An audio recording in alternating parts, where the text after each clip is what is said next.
L'OMS préconise une consommation de sucre libre. Rappelez-vous, le sucre libre, c'est le sucre qui n'est pas contenu dans une matrice. Donc, c'est le sucre dans les jus, dans les sodas.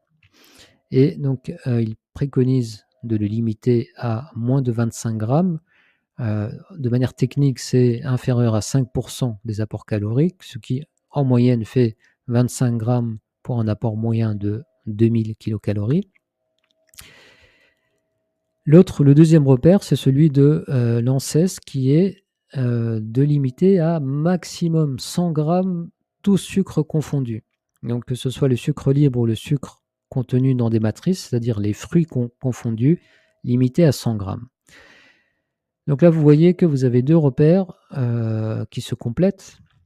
Pour faire simple, je vous préconise de limiter tout sucre confondu. Alors soit vous pouvez vous baser sur celui-là, voire même être peut-être un peu plus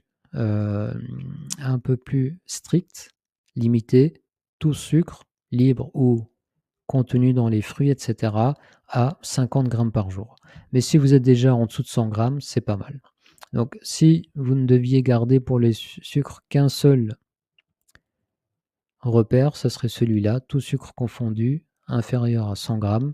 Si notamment vous avez un excès de poids ou vous souffrez de maladies cardiovasculaires, peut-être que diminuer à moins de 50 grammes serait encore mieux.